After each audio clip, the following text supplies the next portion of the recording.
other forms of media and whatnot. So we got a lot of great announcements that are coming. Fantastic. I hope One quick so. question before I go. One movie that, even though I love this new movie, I am such a huge fan of. He said announcements. Two things. Announcements, not announcements. So there is more than just like. Could we see both games get announced? Maybe not. That might be pushing the envelope. But maybe like some animated movies. I would love to see another animated movie.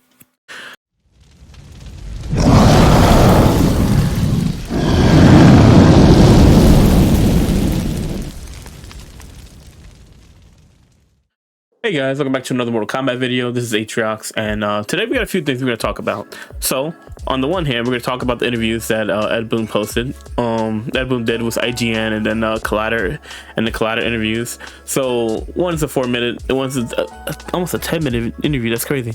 Anyways, yeah, there's that we're going to talk about. We're also going to be talking about the Mortal Kombat movie, because this will be the last video before I go see it, because tomorrow they're actually having early shows at by me, so I'm gonna go check out the movie tomorrow after work at 6:30. I'll post some stuff, show you guys my reaction and stuff like that to the new Mortal Kombat, and then also we're gonna talk about the fan fiction. I was debating on whether I should make another video for that. I think I might do that, so we'll probably just do the two, talking about the movie and then what's going on with Ed Boon, and then maybe later today, or I might post it tomorrow, about the second part of Life After the End of All Things. If you haven't seen the first one, I'll post it in that video so you guys can check that out. Like, it's an older video I made like 2 years ago. Finally getting around to doing the second part. Man, I'm super excited for you guys to see it once it's fully out, because I feel like I learned so much from the first part of doing a fan fiction, and I'm using a lot of AI related stuff to make it look a lot better and more fun and energetic for you guys. But anyways, we're gonna check this one out. So first, we're gonna check out Collider's interviews. This is a 4.5 minute video, so we're just gonna check it out. All right. My therapist said something to me about a year ago that I still think about almost we get an ad right out the gate, because Work was a mess. why not? It's part of the... Okay, hold on. Let me just switch the screen so it's easy for you guys to see. There we go. 3-decade-long rivalry between Mortal Kombat and Street Fighter, and to me, it's just fun. It's a fun thing to kind of rile everybody up on. There's certainly no hard feelings and whatnot. Yeah, well, of course, I saw the movie yesterday. I absolutely very much enjoyed it. Oh, cool. I'm so excited to talk to you about it. Is there a character that you're really... There better not be no spoilers. In Mortal Kombat? That's a guess. Come on, you already know who it is. Cole Young. 10 years ago, I probably would have listed the ones that we've done: Rambo, Terminator, RoboCop, Ghostface. You already talked about it, about being Cole Young being in the game. Grew up with, are just burned into our brains, and so we'd love that. It's just like a validation when we see Terminator in a Mortal Kombat game. So I think there still are characters. A few. I would love to see a Street Fighter character. I would love to see that too. I think but that would never happen, though. I'm a huge fan of Street Fighter as well. I'd love to see... They would never let the characters die. I guess we could find probably like we've had Joker was like a really dark character, but DC and Marvel would be a lot of fun to see those characters as well. Well, I'm glad you mentioned Street Fighter, because that's actually my next question. As we now know, coming this October, there is going to be a Street Fighter movie, and the cast at the Video Game Awards this year, they had some things to say. They talked a little bit of smack.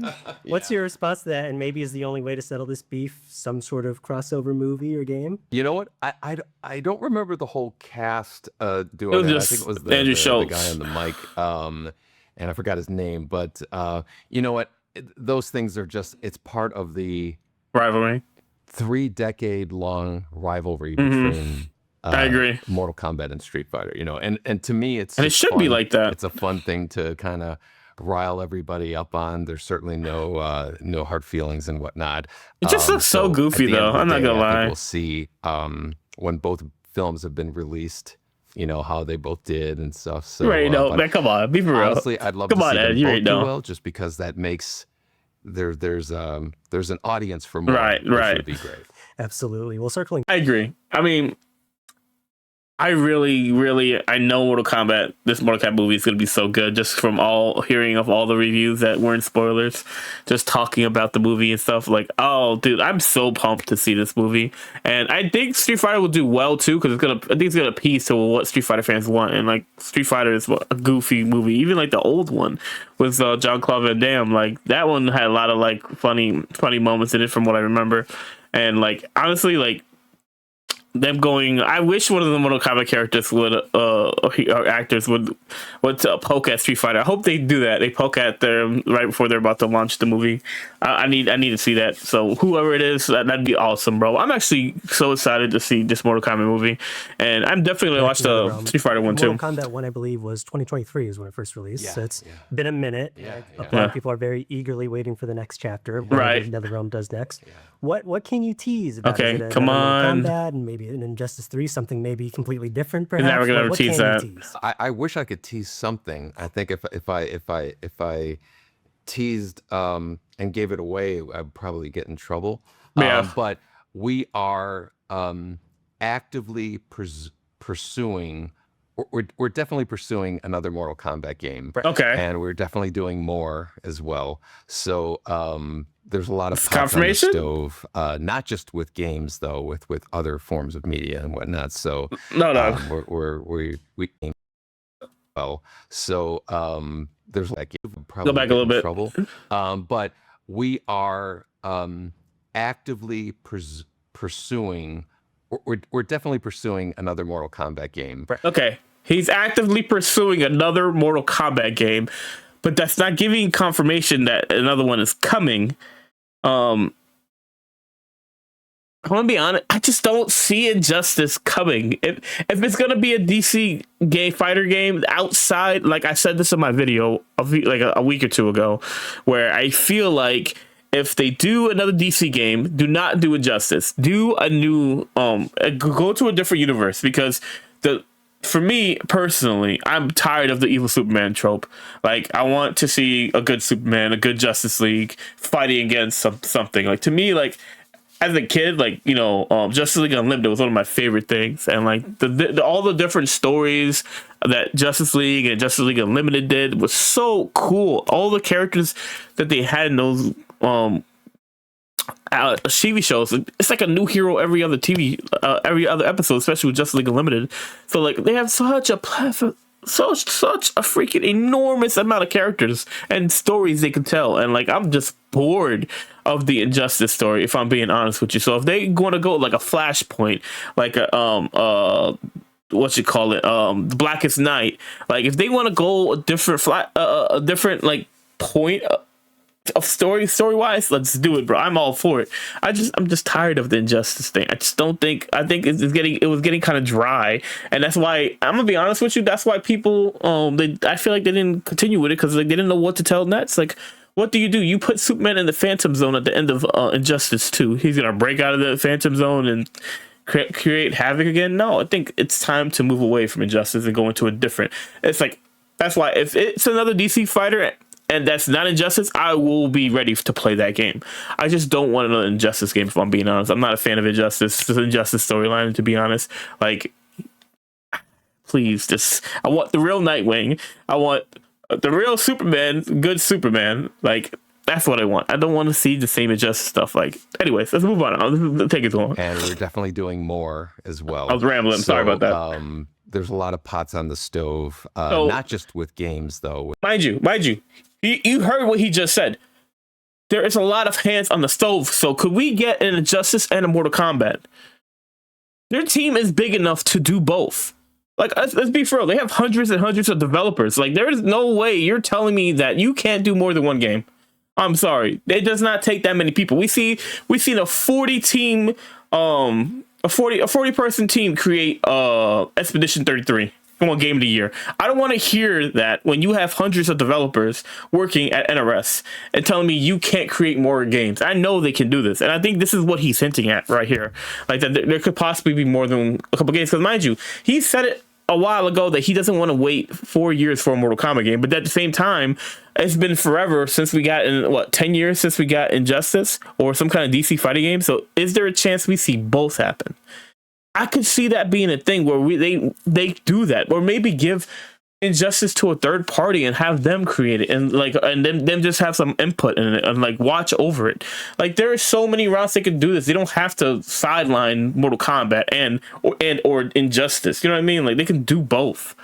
Like, and plus maybe having it split between two teams might be better for it, rather than having 100 cooks in the kitchen. You just have like 40 or 50 cooks in the kitchen working on these games. Because think about it, the old Mortal Kombat games I'm pretty sure they didn't have anywhere near the amount of developers they had. And they are some of the most awesome fighting games, like with other forms of media and whatnot. So we got a lot of great announcements that are coming. Fantastic. I hope so. One quick question before I go. One movie that, even though I love this new movie, I am such a huge fan of. He said announcements. Two things. Announcements, not announcements. So there is more than just like. Could we see both games get announced? Maybe not. That might be pushing the envelope. But maybe like some animated movies. I would love to see another animated movie. 1995 film starring the great Gary Hiroyuki. Yeah, how old were you when they came out? Oh, I wasn't even born yet. Oh, you 4 years before. Oh my Wow, that's god! awesome. But I love it. That's awesome. Did you? Okay. So, last quick question. Wow. What lessons did you learn from when that movie was made that you took into these new movies? Well, that was a completely different production team and whatnot. Right. I was involved from the standpoint of, giving feedback to the script and whatnot there. Yeah. I think a lot of people wanted to see that film with, rated R, with Yes. fatalities and whatnot. But for the time, I Couldn't do thought it. it was the sweet spot, right? It was the first Mortal Kombat film, one of the first video game films that did well. Right, there were a number of, And not to mention, like the amount of backlash that they got back then. You know what I mean? Like they were going like on news stations and going through court and stuff like that, trying to keep Mortal Kombat from being banned. Like they were going through so much back then. There was no way they could do fatalities. Like nowadays you can, because Mortal Kombat is so accepted throughout the world. Like, but back then, Mortal Kombat, a gruesome fighting game that kills people at the end of the fight, there was no way that was gonna be able to be done, especially in the movies. Like, if we're being honest, that just didn't do well. But I think a lot of the lessons were learned from the previous 3 films were applied to this new one. Yeah, there's something about the 1995 film that just. I love that one. So one of my favorite. Hold with a lot of they hold dearly to them.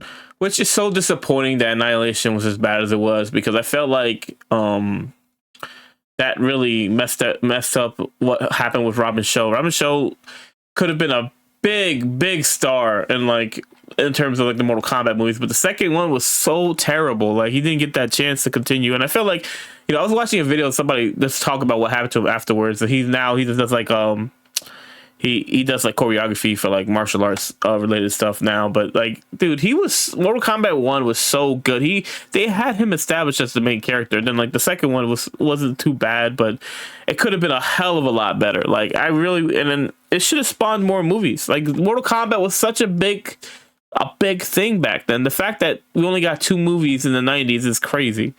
To themselves. I'm gonna watch again when I get home. Thank you so much for your time. This is such a pleasure. Okay, so that's the first one. Now let's go take a look at the second one here. This is the second interview he did yesterday.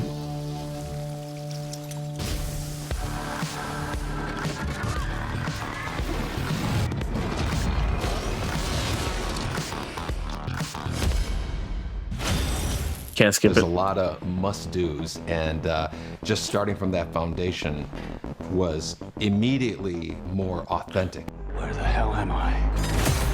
It's called Mortal Kombat. Mortal Kombat 2 leans harder into the game's mythology than any movie. Wait, is this the has same interview, before. just longer? I'd like to know what no, it was it's like different. collaborating with Simon and Warner Brothers to make that happen here. For this film in particular, it was great. We really got involved from the script from the very beginning, which characters are going to be there, their relationships, how their behavior and all that stuff. So a lot of the stuff that people wanted to see in the previous film, we almost had like a checklist. That, really? Got to have a tournament. Got to have Johnny Cage. There's a lot of must-dos, and just starting from that foundation was immediately more authentic and more what fans of the games and will really want to see.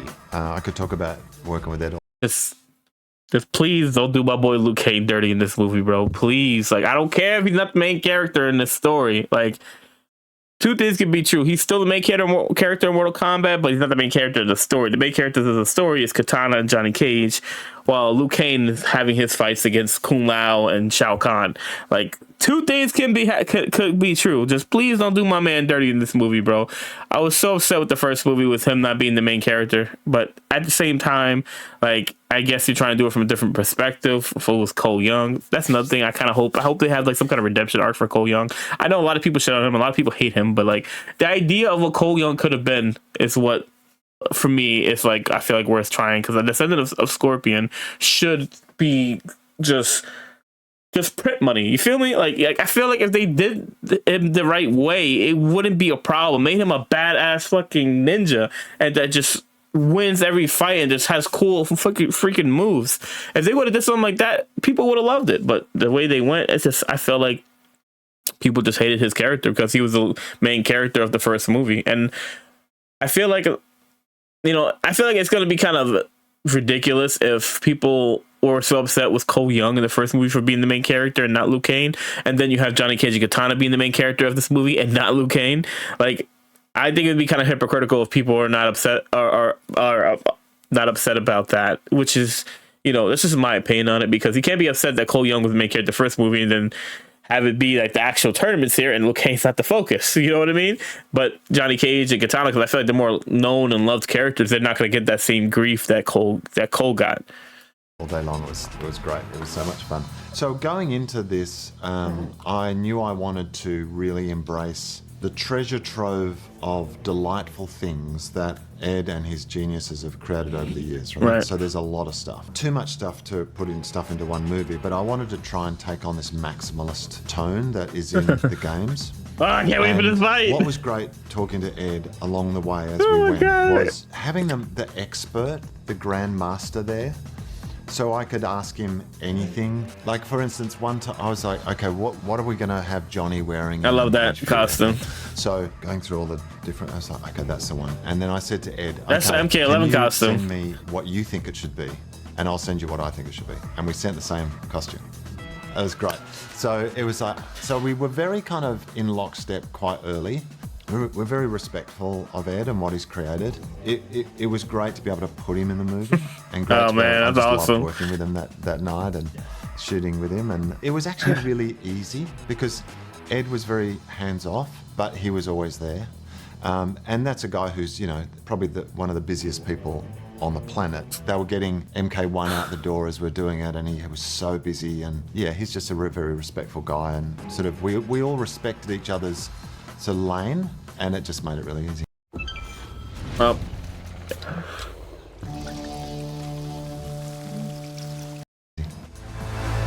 It would be decided.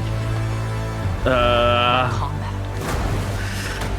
One of the Can't wait to watch this. Fight scenes in The this Portal movie map. is Kung Lao versus Liu Kang In the Portal. at the Portal, which is just, as somebody that's loved that game, that's such an iconic image. I get two. Burned into your head. There you go. I know that. I love MK2, but the grabbing, cheating mechanics of the AI in MK2 pisses me off to this day. But that's definitely one of my favorite Mortal Kombat. It's important for you personally to see in that movie too. Can you talk about what input you had into that sequence in particular? I cannot take credit for the fighting that was what is done in there. Clearly. The idea of using The whole that's flying around cool, while dude. they were fighting, Please. I thought was brilliant. And Put that in the next game, bro. Make that if you go back to variations, make that a variation or something. I want to be able to just keep throwing Kung Lao's hat around the map and people be on the lookout while they're fighting. That would go so hard, bro. Please put that in the next game, Boon. And seeing it set in this instantly recognizable space, if you know the games, was Right. a really hard nostalgia hit. I think for people, we would say things like we'd love to see the characters do the moves that they do in the game, right? So you see Kung Lao go into the ground and teleport, which is a great thing. You see that it's so awesome, and dude. controlling it. Those kind of high level suggestions that we made, I think they applied great. We were involved in making the games, but whoever choreographed that together and built the sets for that, all credit goes to the filmmakers on that one. So I have to give so much credit to our stunt team because they've been previsiting it, practicing it, perfecting it for months before we got there. Once they showed us the fight, we were so stoked. The rest was a 7-day full-out fight shoot. It took that long to complete the fight. And then by the time we 7 days, we crazy. were exhausted. And then we turned around and then we see our stunt doubles do a whole master shot of the entire fight that was like 12 minutes long. Crazy. It was kind of open where the arenas, what they would be, because I had to work out a way to make them get the right variation of arenas so that they weren't all too similar. What I wanted to do, and what's in the film, is I wanted to take Sega Genesis versions of The Pit and Blue Portal and make them the gigantic, epic cinematic version of what we're used to seeing. I can't wait to see The Pit, bro. They've shown just a little bit of it. That shot of the two of them standing there, that's the join of the midway point of the film, right? Yeah. I knew I wanted something operatic. Midway point of the film. And beautiful. So this is halfway through the film. Okay. So Liu Kang's gonna have a bunch of fights before that. I can't wait to see. Oh my god. Their emotional story to play out. So I was like, okay, this feels like this is their arena. It all just sort of made sense. And then I wanted Sindel and Sonya to have this sort of like a bar brawl almost in this gnarly, rusty metal spikes. And I just love this idea. Wait, hold up. If they say, are they gonna get still holding uppercut into the spikes? Sindel and Sonya to have this sort of like a bar brawl almost in this gnarly, rusty metal spikes. Bro, somebody better kick somebody off of the top bridge and then jump down and fight in the. That's got to be a thing, bro. That's got to be a thing. And I just love this idea of like this concrete bunker, you know, just got this close quarters. Yeah, exactly. Yeah. We've got a big expansive one, and then we've got one that's just this sort of mongrel fight in the bottom of a concrete box, you know. With someone being blasted by sonic waves the entire time. Yeah, that's right. Yeah. That was a real stunt in that they had this huge wind machine that was her, yell. And so I got to practice it a bunch, but it was a wind machine, like the noise. The way she just got flung back is crazy. So I was actually pushing against this massive wind stream that was moving. Wow. That was a really cool stunt, actually. I love that fight because it shows Sonya's intelligence in the fight. She's sort of somewhat outmatched by that blast, but she's smart enough to make her way through it and work out a way to. And that was what I said. I mean, she's in the military. She better fucking be smart in fighting. Stunt coordinator, and I said every fight has to show the intelligence of the fighter. Right. It's got to be. I agree. Their brains Ground pound. Just as much as their physical prowess, because I think that's what makes a satisfying piece of action or fight is when you see the strategy going on in their mind, and like the Bourne films are great for that reason. Earth belongs to me. As we talk about the way that Mortal Kombat 2 really blows out the... Is that another Cole Young shot? And I just missed. As we talk about... That's Liu Kang. We do not kneel. As we talk... Cole Young is... Oh, that's Liu Kang and Sonya. About the way that Mortal Kombat call back to the Mortal Kombat 1 when they had the HUDs. And really brings that Johnny to the Cage forefront here. What aspects of that are brought in Mortal Kombat 2 do you think may have been too much of a risk to introduce in Mortal Kombat 1? Nothing. I really thought that some of the things that were not in the last films, I would have preferred that they were. And this film absolutely makes those changes, right?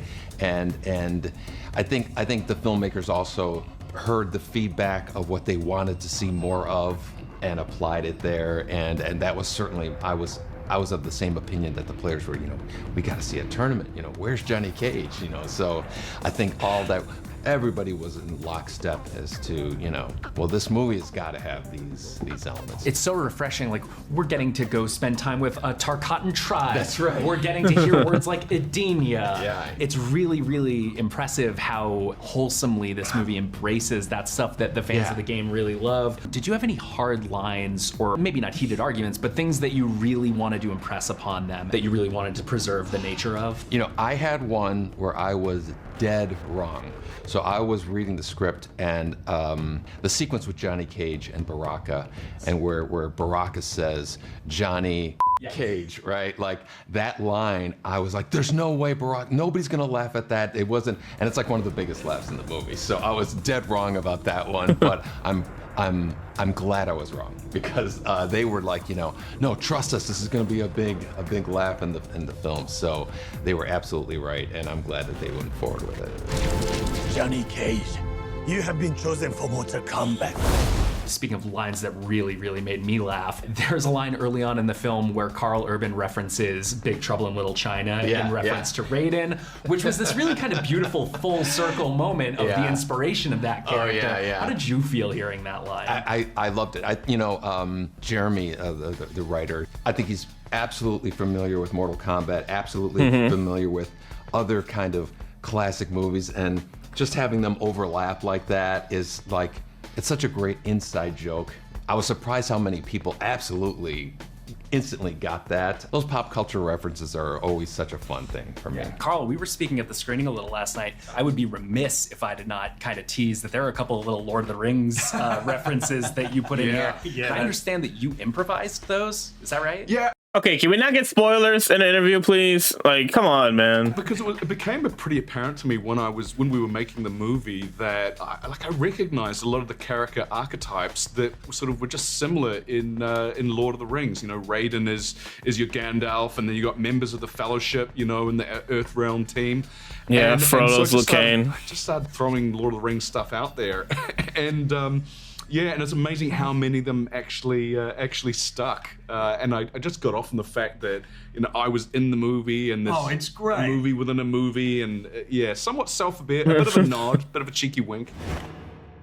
Showtime. Okay, that's the end of the interview. So, all right, I'm a little annoyed that they had kind of a little spoilers at the end of it. I wish they would not talk about that when a movie hasn't come out yet, but whatever, it is what it is. So I am gonna see the movie tomorrow. I am so excited for this movie, bro. That's all I've been talking about is this movie, bro, because I'm so excited for the fights that are gonna be in it. Finally getting the tournament after the first one was just like a pre-fight. I don't know what that was, but just seeing Liu Kang go against Kung Lao, and then Noob Saibot fighting Scorpion in the Nether Realm. You got freaking Sonya fighting Sindel in the pit. Then you have Shao Kahn being fought. Okay, so you got Liu Kang and Sonya fighting against Shao Kahn. Then you have Liu Kang fighting Shao Kahn by himself. You have Kitana fighting Shao Kahn, which I think is gonna be towards the end of the movie. There's so many fights that's gonna be cool to see. Cole Young's in the movie. We'll see what they do with him. If there's gonna be a good character to die, it's probably gonna be him. I'm actually super excited. I can't wait to see this movie tomorrow. I'm so excited, bro, because it felt like it was just yesterday. It was 2-3 months ago before the movie came out, or that they just delayed the movie. Now the movie is coming out this week. I was gonna see it on Friday, but I have plans to do things for Friday, and honestly, I'd rather not push back those plans, so I'm gonna watch it tomorrow instead. So anyways, guys, what do you guys think about what they said in the interview? I think that we could see possibly multiple games come out, because they were kind of hinting at that. And then why I don't think it's gonna be DC is because the DC Fighters is not popular, especially when you had the CEO of Warner Bros. Discovery talking about how they want to focus on the most popular games under their IPs, and I'm sorry, but Justice is not there. They're nowhere near that. And it's if they're going to choose a fighter, it's going to be Mortal Kombat. There's been it's only been almost 4 years since the last Mortal Kombat. And it just makes the most sense for it to be Mortal Kombat, especially when you have Discovery saying that they want to focus on their main IPs, and Mortal Kombat being one of the main IPs that makes the money for the company. It just doesn't make sense to make an Injustice game outside of that, unless we're just getting conflicted reports and stuff like that with the whole leaks of DC. I don't like covering the leaks because I'm just not a fan of that, I'm gonna be honest. So I'm actually excited for this movie. I hope we could see more, because they said there could be multiple announcements coming soon, so I guess get ready for all the announcements that are going to start coming our way after the movie comes out. And I would keep my eyes peeled to Summer Game Fest. What's that, next month? I think it's next month or the month after. I kind of forget off the top of my head, but it's very soon. So be on the lookout for that. We'll probably get an announcement, whether it be Mortal Kombat or a new DC game. Anyways, guys, I'll catch you guys in the next one. And be on the lookout tomorrow, because I'm going to be talking about the Mortal Kombat fan story that I've been making. And we're going to dive deep into when I'm going to release that. More likely, I want to release it for Friday, but we're going to talk about just everything I can in that video about it and just get some guys' opinions and stuff like that. But anyways, guys, I'm out of here. Hope you guys enjoy this video, and I'll see you guys in the next one. And if I don't see you before you guys see the Mortal Kombat movie, you know, enjoy the movie, have fun, and I'll catch you guys in the next one. I'm out of here. Peace.